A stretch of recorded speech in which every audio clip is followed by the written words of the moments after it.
Hi, this episode is a recording of a YouTube live I did looking at Adnan Syed. As it is a recording, you can't take part in the poll that I mentioned or interact, but I hope you enjoy a look at Adnan Syed's words.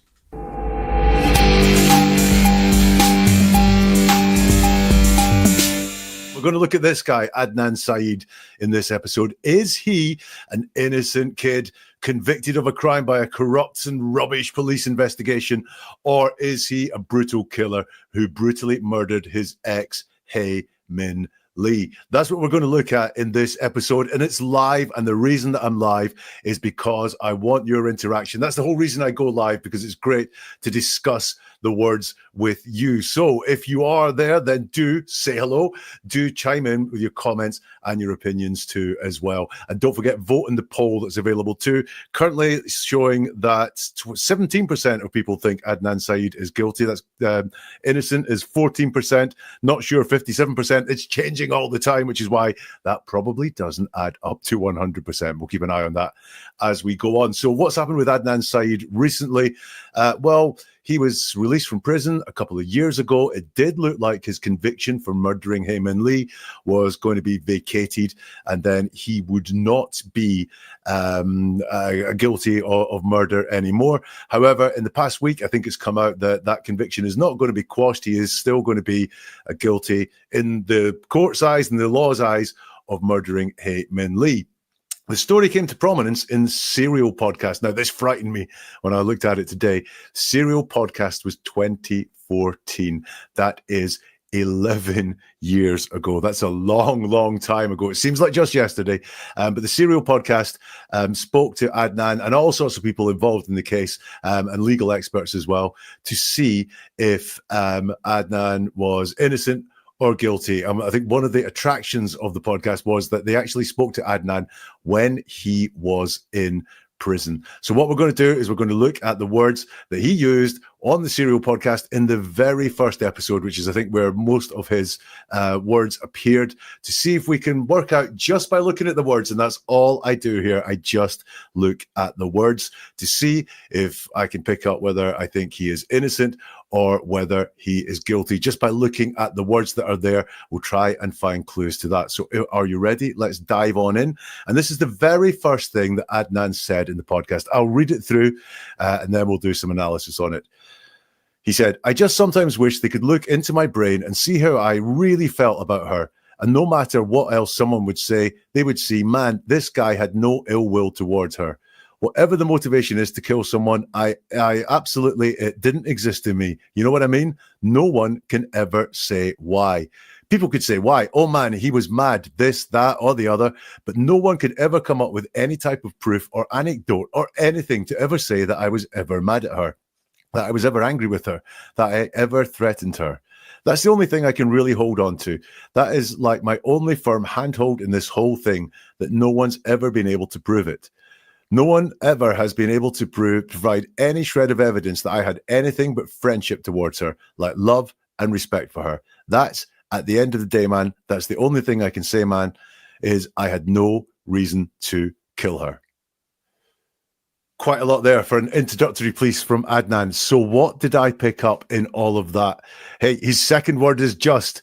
If you're a regular around these parts, you'll know that just is one of my go-to words. When someone says just, it's not a proof that deception's happening. It's an indication deception could be happening. So when I see the word just, I dive in and go, what is going on here? Just is either a word that minimizes some things. I was just checking up on you. No, I was really bothered about you, or it is to focus our attention on one thing but also away from other things. It's just what I want you to look at here. So when he says just, I go, oh hey, have we got some deception going on here? He says, I just sometimes wish they could look into my brain and see how I really felt about her. He doesn't say how he feels there. It's just how I really felt about her, as if there are two little things that could be going on there. There's what he thinks is inside his brain that people could see, which is how he felt about her. And then maybe there's another how he felt about her that he's not classifying as really there, but already he's given off some vibes here that there are two different stories at play. One of them is how he really felt about her. The other one is what people say he felt about her. He calls Hae her here. And I don't think once in this entire transcript from this episode 1 of Serial, I don't think once he refers to her by name. Now, that's a bit of an indication for me that there's distance there.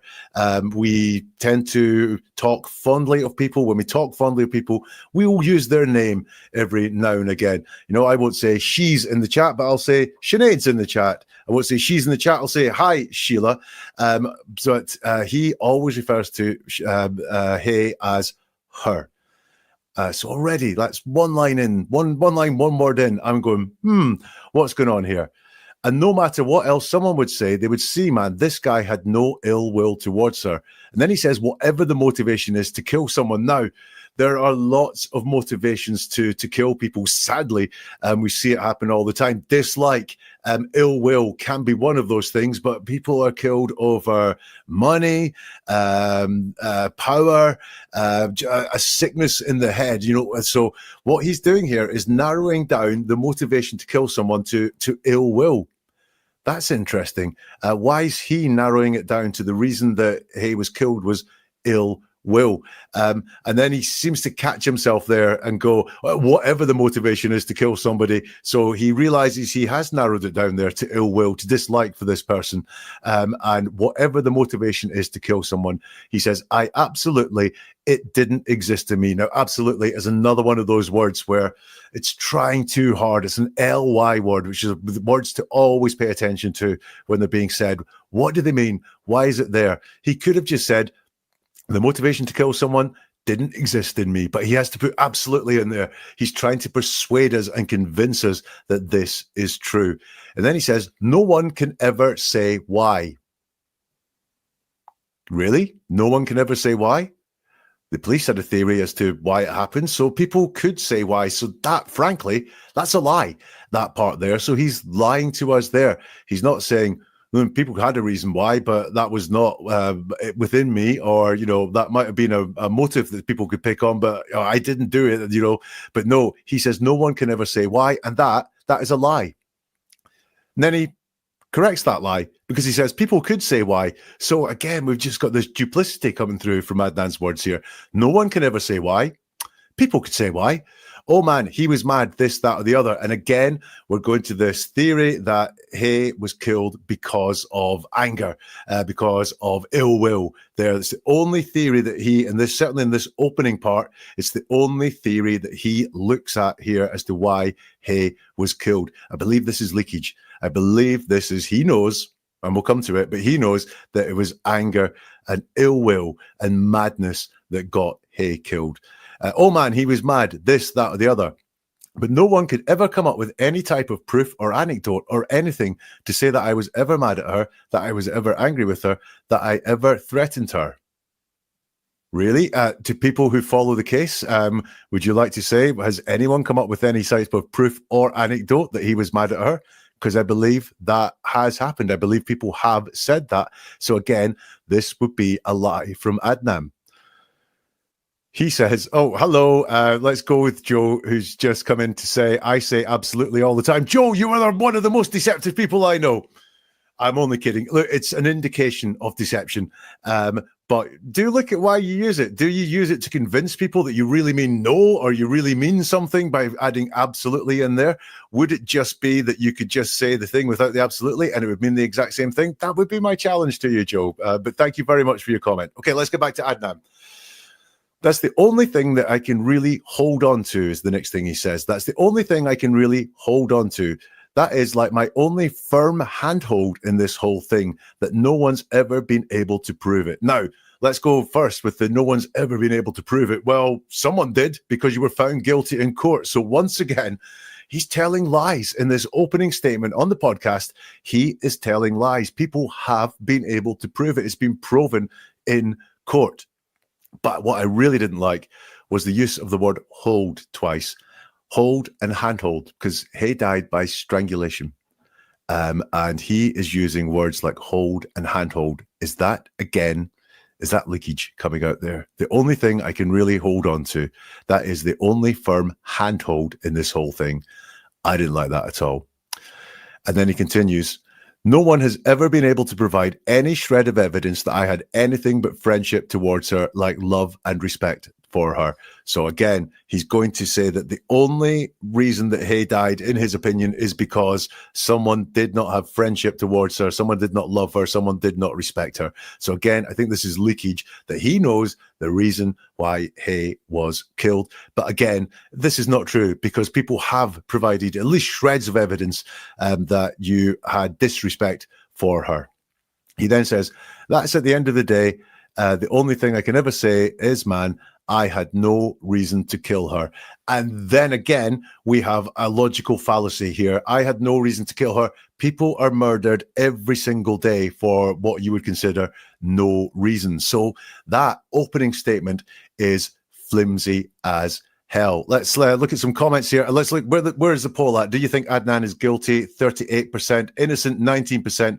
Not sure is winning at the moment with 44%. Shannon, hello to you. Thank you. I voted not sure, but I am really interested in this case. Thanks for doing this, Jack. That is great. International audience, Jack, says Sinead. Great. I really like to see that. I did see someone earlier say that this case, the Adnan Syed Hayman Lee case, happened in their state. So it's great. Sorry, I cannot find you in the chat, but it's great to have you joining. Sheila says that, Shannon, I'm not convinced either way. Let's see. Let me just write down Sinead and Shannon. If you're still here at the end, sorry, Sheila and Shannon. Too many S's. We'll see if you have changed your view by the time we get to the end of this. Sinead, is this an American case? Yeah. Was it Baltimore? I think that it happened in, and it was it late 90s, early noughties, that this happened in as well, I think, Sinead. Right, let's go on. And the next thing we hear in the podcast is a conversation between Adnan and Sarah Koenig, who was the presenter of the Serial podcast, and she was the one who was doing the interviews with him in prison. So we hear Adnan say, and it occurred to me that day that I was going to ask her boyfriend, Jay, did he get her a gift? So sometime during the day before noon. What he's talking about here is the day that Hayman Lee was murdered. Sarah says, wait, Adnan, just hold up for a second. Why did you care whether Jay got Stephanie a present? What's it to you? Adnan says, well, Stephanie was a very close friend of mine, as I mentioned, and I just kind of wanted to make sure that she also got a gift from him, you know? She had mentioned to me that she was looking forward to getting a gift from him. She mentioned that she was really happy to get the gift I gave her. So, as I would with any friend, I just kind of went to check on that. I kind of had a feeling that maybe he didn't get her a gift, and I had free periods during school. So it was not abnormal for me to leave school, go do something, and then come back. Right. Adnan says, and it occurred to me that day, I was going to ask her boyfriend, Jay, did he get her a gift? So sometime during the day before noon. So that, and it occurred to me, doesn't need to be said. It's needless. It doesn't add anything to the meaning of what he's saying. But why? So why is he introducing it? Is it that he wants to show a sort of casualness here? You know, it occurred to me that day I was going to ask her boyfriend, when really this was a premeditated ruse that he wants to make look like it's on the spur of the moment. And I think it could be that, because there's a lot of kind of casualness going on here that he wants to get across. It's not important to convey the casualness of what happened, to answer the questions and talk about what happened that day. But he really is, hey, and it occurred to me that day that I was going to ask her boyfriend, Jay, did he get her a gift? So Sarah asks him, hold up for a second. Why did you care whether Jay got Stephanie a present? What was it to you? And Adnan starts with, well, he says, well, Stephanie was a close friend of mine, as I mentioned. Now, when someone starts a question, a response with, well, that's a signal. That's a signal that something more is going on than just having the question answered. It means that something's coming up that is going to be surprising, or I'm going to explain what the answer to you, rather than just give you the answer outright. I'm going to explain here. I'm going to go into a bit of storytelling mode, which I think is what is going on here. Well, Stephanie was a very close friend of mine, as I mentioned. Now, frequently, when I look at deception, I will see a liar using phrases like, as I mentioned, as I've said before, as I've said a lot, because what they want to do, what liars want to do, is stay consistent. They think that the more they point out how consistent they've been, the more consistent they will sound. And then that makes them feel like they are getting across a very honest message, or what will be perceived as an honest message by the listener, because what they're saying is, I'm not flipping about here from story to story and being contradictory. I'm being very consistent. And that's why it's not enough for them just to be consistent. They have to point out how consistent they are. And is that what is going on here with Adnan's As I Mentioned here? So Stephanie was a very close friend of mine. As I mentioned, I've been very consistent with this. This makes a lot of sense because I've been saying it consistently. And then we've got more of this casualness. I just kind of wanted to make sure that she got a gift from him, Well, again, why are you bringing in this casualness? Or was it not really that big a deal to you that you're just going, I just kind of wanted to make sure? I think he wants to get across this sort of, it was so casual as we went through the day that she also got a gift from him, She had mentioned to me that she was looking forward to getting a gift from him. She mentioned that she was really happy to get the gift that I gave her. So, as I would with any friend, and this is now him pointing out how normal everything is that he does. And again, it's something else I see in liars a lot. It's not proof. If someone points out something is normal, it's not proof that they're lying, but it's something that liars do, is point out how normal things were on the day when something abnormal happened. So as I would with any friend, I just kind of went to check on that. And again, we've got this real vagueness, this real casualness there. I just kind of went to check on that. I kind of had a feeling maybe he didn't get a gift. So really what he's trying to do is, this was not a big deal. This was just something that almost happens all the time. I had a feeling that maybe he didn't get a gift. And I had free periods during school. So it was not abnormal. Again, pointing out how normal things are for me to leave school, to go do something and then come back. And I've noticed here, we have remarkable recall. Look at everything he can remember that afternoon, that it occurred to him that day that he was going to ask her boyfriend, did he get her a gift? So sometime during the day before noon. I mean, that's remarkable recall and clarity as to what happened that afternoon.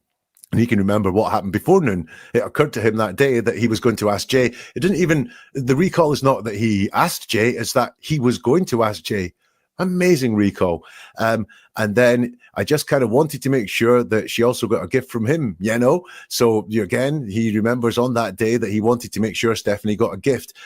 He also remembers on that day that Stephanie mentioned that she was looking forward to getting a gift from him, and also that she mentioned she was really happy with the gift that Adnan gave her. And he remembers going to check on that. He remembers that day he had a feeling that Jay did not get Stephanie a gift. He remembers he had free periods during school that day. The recall is great that day. So it was not abnormal for me to go to school and then come back. So the recall, absolutely fantastic at this point here. Adnan continues. So I went to his house and I asked him, did you happen to get a present for Stephanie? And he said no. So I said, if you want to, you can drop me off. You can drop me back off to school. You can borrow my car and you can go to the mall and get a gift for her or whatever. Then just come pick me up after track practice that day. Sarah asks, so then what happened? And then Adnan says, well, then when school was over, I would have went to the library. I know that I usually check. Well, I didn't usually check, but if I was going to check my email, it would be using the library computer. Sometimes I would go there because track practice didn't start until around maybe 3 o'clock or 3:30-ish.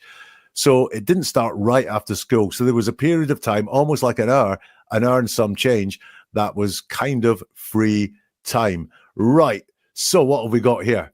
We've got and so storytelling. That's when where the person's telling a story and they say, and something happened, so something ensued. And it's explaining what happened. It's not just telling us the actions that happened, but it is the and so storytelling thing, which again suggests to me there's a little bit of storytelling going on. And again, look at the perfect recall that takes place here again. That he remembers going to Jay's house. He remembers asking Jay, did you get him a present? And for Stephanie, he remembers Jay saying no. So he remembers all the arrangements they made. If you want to, you can drop me off back to school and you can borrow my car and you can go to the mall. It's amazing detail that he is recalling there to get a gift or whatever. And just come pick me up after track practice that day. And then it all changes. And then it all changes because Sarah says, so then what happened? And Adnan says, well, then when school was over, and Charlotte, you spotted this in the chat. When school was over, I would have went to the library. That's not what he did that day. The recall, all of a sudden, when school was over, is gone. If you look, I would have went to the library. So he doesn't say I went to the library. It's just in general terms he's talking about here. When school was over, he went to the library, and then he just tells this big mess. I know that I usually check. Well, I didn't usually check, but if I was going to check my email, it would have been using the library computer. So he wants to give across this vibe that I always went to the library after school. And then, no, he's just like, no, sometimes I maybe went to the library to check my email, but I don't even know how often I went to check my email. You know, sometimes I'd go there because track practice didn't start until around maybe 3 o'clock, 3:30-ish. So both from all that perfect recall of knowing exactly what he'd said to Jay, when it all happened, the timelines, where he was when he said things, all of a sudden it's gone really, really vague. It was around 3 o'clock, 3:30-ish when track practice started. He doesn't know what time it started that day, despite the fact he knew before noon that he occurred to him to ask Jay if he'd got Stephanie a present. So it didn't start right after school. So there was a period of time, again, vagueness, almost like an hour and some change that was kind of free time. So we get into massive, massive, massive vagaries there. Before we move on, let's just have a check on a couple of comments. FF Big Papa says, how does this interview being so many years after the murder affect the analysis? It doesn't much affect my analysis. I think it would show, certain things would show in the passage of time. For example, if this is a story that Adnan's told a lot, he may have perfected it and taken some of the imperfections out, or just learned how to tell it smoother. It may become way more automatic to him. There may be less leakage if someone was lying and so on, but it doesn't really affect the analysis other than be aware of the passage of time. It certainly would show up if we were talking about 10 seasons, so on, but none of that turns up in this, but great question. And I wanted to look at this one from Terry as well. Terry says, my gut check alarm went off when I heard this interview. And I've got to say, I believe we have, I know we have a warning system inside our bodies. You know, instinctively, if you smell smoke, you go and check for a fire. If food tastes off, you don't eat any more of it. And I believe we also have this gut check when someone we feel someone is lying to us, that we go, and it puts us uneasy. I think the problem we have sometimes, Terry, is that our gut check says, this doesn't sound true, or can I trust this person? And then what we do is we bring reason and rationale into it, and we kind of go, I'm being unfair to this person. And so, we kind of go, no, I'll ignore my gut instinct because I'm being unfair. I'm being off. So yeah, look, my biggest advice would be, when your gut check alarm goes off, believe it. Look after yourself. Keep yourself at arm's distance. How's the poll doing? Guilty's now on 52%. Innocent 17%. Not sure is on 30%. So the poll has gone a little bit more of the way towards guilty. So let's go on with this. Adnan says, probably track practice would have ended at, like, I'd say 4:30. It probably would have been close to time for me to break fast. This story happens during Ramadan. He would have came to me to pick me up, and he would have went to get, we would have went to go get something to eat. And then we would have smoked some weed after, right? And then I would have had to be home around 7 or 8 o'clock, right? Or usually, like the last 10 nights of Ramadan, my father would spend the night at the mosque. So a lot of times I would take him food. I think my mother would make food for him, and I would take it before 8 o'clock, because that's the last evening prayer. So what more do we have here? More vagary. Probably track practice would have ended, like, I'd say 4:30. So he's talking in general terms again, but he's probably would have ended, like, I'd say. So huge vagueness there. Then Adnan says, it probably would have been close to time for me to break fast. So again, we've got this probably from that perfect recall he has about setting up this story as to why Jay has his car, etc. All of a sudden it's got very cloudy and he can't remember that time.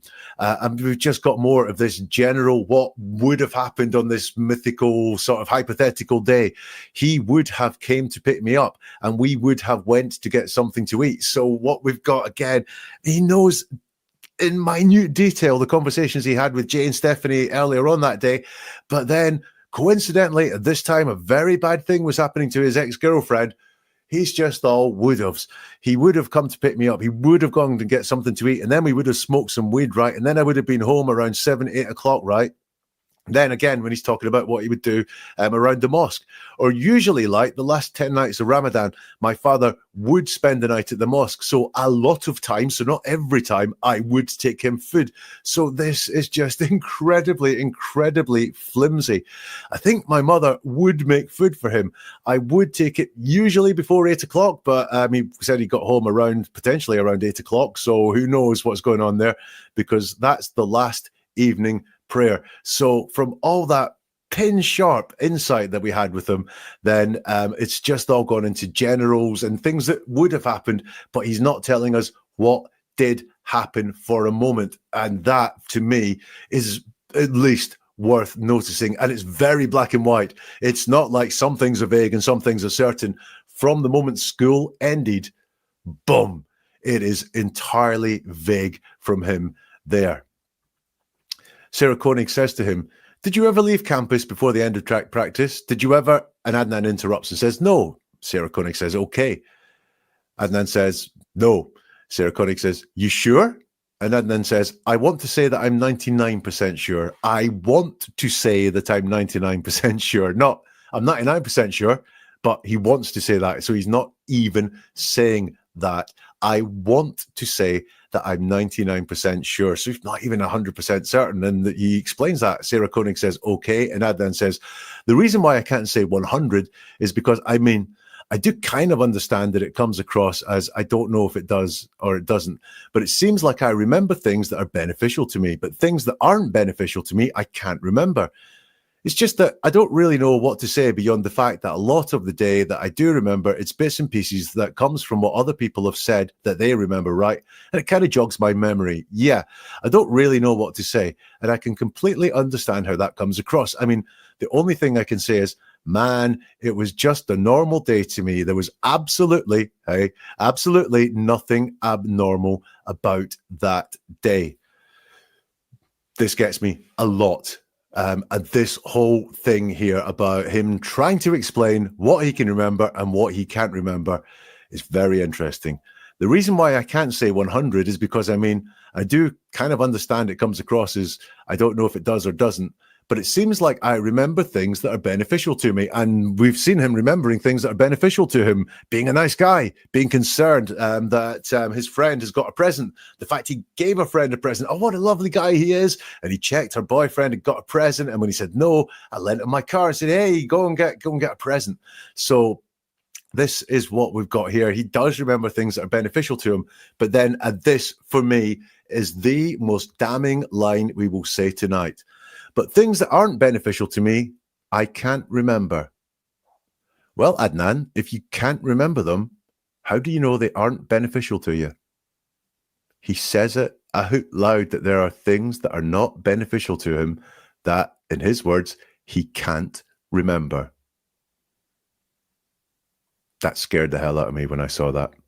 He carries on and says, "Yeah, I don't really know what to say, and I completely understand how that comes across." Now, what I think we've got here is something that manipulators use quite a lot, which is people who have been accused of something really big will fess up to something really small, but it'll make them look honest. And the whole vibe they want to give is, look how honest I'm being about this, like I'm being open and honest. So if I'm being open and honest about this little thing, maybe I'm not lying about that big thing as well. And I think that's the vibe he's trying to give off here is, look, I understand how it comes across. I understand why people might think I'm guilty because I can't remember these things that are beneficial to me. But yeah, I think this is a bit of manipulative language that's going on here. But then he goes on to say, "It was just a normal day to me." Well, you do not know that because, you do know that, or you do know it's an abnormal day, but you do not know because you don't know what you did. After school, you just said, "I would have done this thing normally. I would have gone to the mosque, maybe gone and get something to eat." You do not know what kind of day it was because you can't remember. You say it was just a normal day. There was absolutely, there's that word again, absolutely nothing abnormal about that day. Adnan then says, "I definitely understand that someone could look at this and say, oh man, he must be lying." I wonder who would do that. "It's so coincidental that he doesn't remember what he did at this particular time."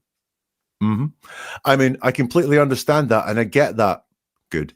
Like I said, that's the hardest thing I have dealt with these past 15 years. There's nothing tangible that I can do to remember that day. There's nothing I can do to make me remember. I've poured through the transcripts. I've looked through the telephone records. What else can I do? There's nothing I can do. So perhaps I'll never be able to explain it. It is what it is. And if someone believes me or not, I have no control over it. What have we got here? I think we've just got more manipulative language going on here. It's the exact same concept as we've seen before, which is, look, I'm a nice, reasonable guy. If you don't believe me, I can't control that. Well, you have tried to control that by saying that, no one could ever offer any proof as to why you would do this, etc., which is not real. But the thing that really spoke out to me was, remember at the very beginning, he said he had love, friendship, respect for Hae-Min Lee. And yet the hardest thing he's dealt with for 15 years is that he can't remember what he was doing that day. Not the fact that someone on that day who he loved, had friendship and respect for, was brutally murdered. That wasn't hard at all. The hardest thing for him is the fact that this is what he's had to deal with for 15 years. So this is a little bit very much like, yeah, feel sorry for me. I'm the victim here. I'm the victim because I can't remember. And that is everything I have on Adnan Syed that he said in the first episode of Serial. So that's the analysis. So what do I think there? Look, there is no denial there from him in those statements at all. There is very much bluster. There's very many talking points, but he doesn't once say in all of that, I did not kill Hae-Min Lee, which is interesting. There's several slips there that seem to reveal that he knows more about the crime than he would like us to think. The logic in it is really bad. And that discrepancy between this pin-sharp recollection he has of things before the murder time and this complete vagueness and generalities of things during the time of the murder and post the time of the murder make me think it's highly likely that Adnan Syed is guilty of the crime of murdering Hae-Min Lee. What do you think? If you're a Spotify subscriber, you can leave comments on this platform. Otherwise, in the show notes, you can find links to all the socials, and it would be great to hear from you. And we'll see you soon for something new from Never a Truer Word.